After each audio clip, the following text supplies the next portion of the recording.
KFGO.com Spring Training Report is brought to you by Stop and Go. Mike McFeely for KFGO in Fort Myers, Florida, Twins Spring Training 2014. Talk with Twins manager Ron Gardenhire. And Gardy, from what I understand, you have a new first baseman this year. I don't know if you've heard about that, but you got a guy that moved from catcher to first base.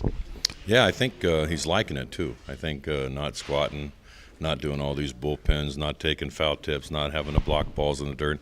I think he's kind of enjoying that over at first base. That's a good thing for us. What I've been telling people is that's maybe one of the least of your worries. People seem to be pretty fixated on Joe moving to first base, but where's that rank on your list of concerns? None. He's too good of an athlete, and I like the fact that you got a good chance to keep him on the field now for 150-plus ball games, and I do like that. And he's taken enough beating behind that plate, and believe me, he's a good enough athlete. He makes it look pretty easy over there. Just talking to Rick Anderson, and the rotation looks a little bit different this year, of course, with the signings of Nolasco and Hughes, and just a different feeling, it seems like to me, that with what those guys might be able to bring. Yeah, they know what they're doing, and we needed that. We need to get to the second half of games, but Andy and I were talking yesterday, and we're just watching all these guys throw all this live BP and everything, and we're seeing how many good arms we have. We've brought in enough people here that there's just good arms, and that's kind of fun to see, the big boys, the young kids throwing pellets up there, and the angles, and it's kind of fun just to watch all the different new arms we have with a little velocity.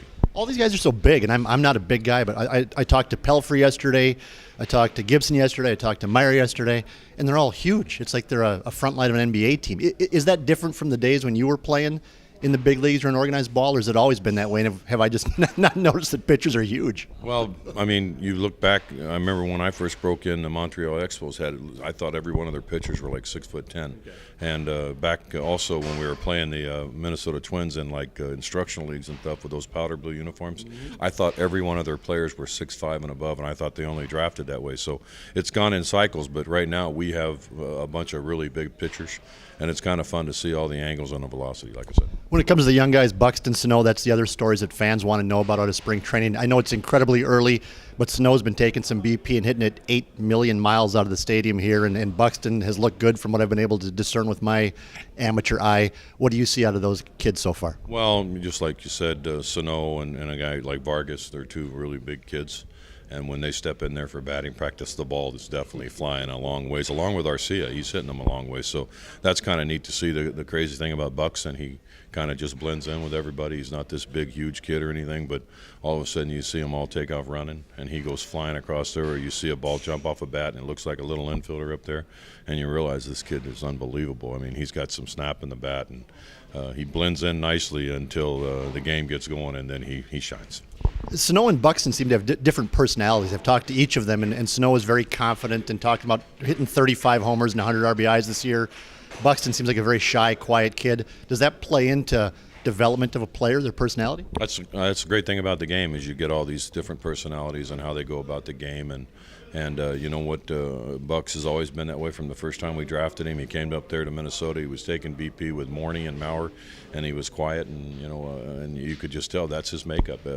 He's very sure of himself, and he goes about it, and just like you said, Sano, he's going to step out there and tell you what he's going to do, and he's probably going to do it.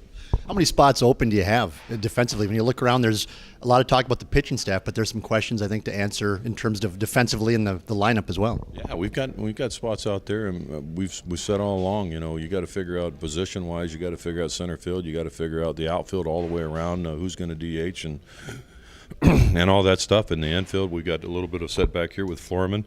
We have some good young infielders there. We got some utility spots open and backup catcher, so there's definitely some spots available.